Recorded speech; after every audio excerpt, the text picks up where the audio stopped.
বুঝলে বন্ধুরা, একটা গল্প বলি। আজকে তো কেউ আমার গল্প শোনার মতো কেউ নেই, সবাই সবার কাজে ব্যস্ত। তোমাদের সঙ্গে এই গল্পটা শেয়ার করি, তোমাদের সঙ্গেই বলি, তোমরা শোনো, ঠিক আছে? এবারে আমাদের এই গ্রামে ঘোড়া দৌড় প্রতিযোগিতা, এবারে সব জায়গায় ঘোড়া দৌড় প্রতিযোগিতা হবে। মাইকে বলে দিয়েছে যে কেউ যদি ঘোড়া দৌড় প্রতিযোগিতায় অংশগ্রহণ করতে চান তাহলে চলে আসবেন।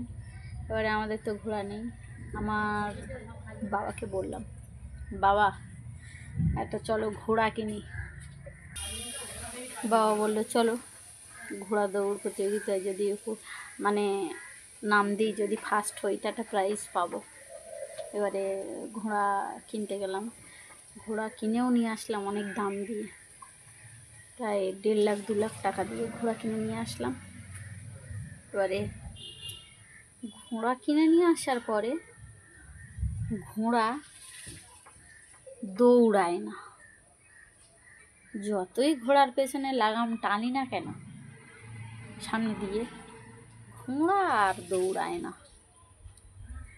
চিন্তায় পড়া গেল, ঘোড়া দৌড়াচ্ছে না, কি করা যাবে? বাবা, আমরা আরও বাড়ির সবাই মিলে একটা চিন্তা ভাবনা করলাম যে ঘোড়া কেন দৌড়াচ্ছে না, ঘোড়া কি বেশি ভালো মোটা সোটা তাগড়াই পাগড়াই ঘোড়া, তা কেউ কি বান মারলো না কিছু করলো? এবারে চিন্তা ভাবনা হচ্ছে। এবারে একজন এসে বলে, যা ঘোড়া মনে হয় কোনো কিছু করেছে, ঘোড়ার তান্ত্রিকের কাছে যা। এবারে গেলাম, ঘোড়াটাকে বাড়ি রেখে আমি গেলাম। এবারে তান্ত্রিক বলে, ঠিক আছে। বললাম, বাবা এরকম তো ঘোড়া দৌড়ায় না, ঘোড়া প্রতিযোগিতা এসে গেছে, বিকালবেলা খেলা, আজকেই এরকম, কালকে ঘোড়া কিনে নিয়ে আসলাম, আজকেই দেখলাম ঘোড়া লাগাম টানছি, ঘোড়া তো যায় না, ছোটে আর না। খুব চিন্তা হচ্ছে, অনেক টাকার দাম, প্রায় 1.5 লাখ 2 লাখ টাকা দাম দিয়ে ঘোড়া কিনে নিয়ে আসলাম। ঘোড়া যদি না দৌড়ায় তাহলে কেমন লাগে, অত টাকা জলে যাবে। বললো ঠিক আছে, চিন্তা ভাবনা করিস না, আমি একটা পুর দিয়ে দিচ্ছি, কাগজে পুরিয়া যেটা বলে দিয়ে দিচ্ছি, সেটা নিয়ে গিয়ে ঘোড়া পেছনে দিয়ে দিবি, ঘোড়া দৌড়াবে, তারপরে দেখবি খেলাটা কি হয়।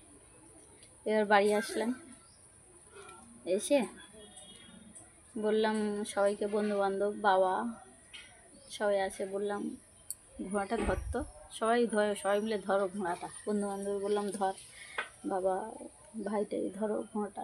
ঘোড়া ধরলো, ঘোড়ার পেছনে যেই একটা পুরিয়া কাগজ শুদ্ধ দিয়ে দিয়েছি, ঘোড়া এত জোরে দৌড়িয়েছে যে ঘোড়ার দেখা যাচ্ছে না, শুধু ঘোড়া দৌড়াচ্ছে, পেছনে শুধু ধুলো, শুধু পাউডারের মতো ধুলো দেখা যাচ্ছে, সাদা হয়ে আছে,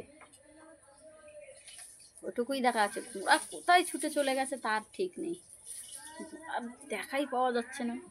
এবারে এই ঘোড়া তো না ধরতে পারলে বিকেলবেলা খেলবো কী করে, ঘোড়া কোথায় চলে যাবে তার ঠিক নেই। এবারে কি করব চিন্তা করছি, ঘোড়া তো দেখাই যাচ্ছে না, ছুটে শুধু পেছনে ধুলো উড়েই যাচ্ছে, পাউডারের মতো সাদা দেখাই যাচ্ছে। কি করব? বললাম ভাই, বন্ধুবান্ধব বললাম, আমার পাশে আমার ভাই ছিল, এবার আরও বন্ধুবান্ধব ছিল। এবার বন্ধুদের বললাম যে এই ধরতো আমার ভাইয়ের পেছনে একটা পুরিয়া দিই, 3টে পুরিয়া দিতে বলেছিল, সকালে একটা, সন্ধ্যে একটা, বিকেলে একটা। ওরে শালা, একবার দেওয়াতে সে তো খুব জোরে দৌড়াচ্ছে, তার দেখা যাচ্ছে না। এবার আর একটা পুরিয়া চিন্তা করলাম যে এটা যদি আমার ভাইয়ের পেছনে দেওয়া যায় তাহলে আমার ভাই ঠিক ঘোড়াকে ধরে নিয়ে আসতে পারবে। আর বন্ধুদের বললাম, ধর ভাইয়ের পেছনে একটা পুরিয়া দিই, প্যাকেট শুদ্ধ। যেই দিয়েছি, কি বলবো বন্ধুরা, ভাই ছুটেছে ঘোড়ার থেকেও জোরে, খুব জোরে, ঘোড়ার থেকেও ঘোড়ার ধুলোটাও পাউডারের মতো দেখা যাচ্ছিল, আর আমার ভাই দৌড়াচ্ছে আর ধুলোগুলো কোনো কিছু দেখা যাচ্ছে না। মানে সেই দৌড়িয়ে গিয়ে কোথা থেকে জানি না ঘোড়া ধরে নিয়ে আসলো। নিয়ে আসার পরে পুরো বিকেলবেলা খেলতে গেলাম, ও ঘোড়া জিতে একদম ফার্স্ট প্রাইজ নিয়ে আসলাম। এই হলো ঘোড়া দৌড় প্রতিযোগিতা। ঘোড়া আবার দৌড়ায় না, দৌড়ানোর টেকনিক জানতে হবে। কিন্তু ঘোড়ার পেছনে যেটা দেওয়া হলো সেটা কি বলো তো বন্ধুরা, ছিল তাতে একটা পুড়িয়া খুলে দেখি লঙ্কার গুঁড়ো ঝাল। উফ, ভাইও জ্বলে মরে যাচ্ছে, ঘোড়াও জ্বলে মরে যাচ্ছে। গল্পটা এই পর্যন্ত হলো।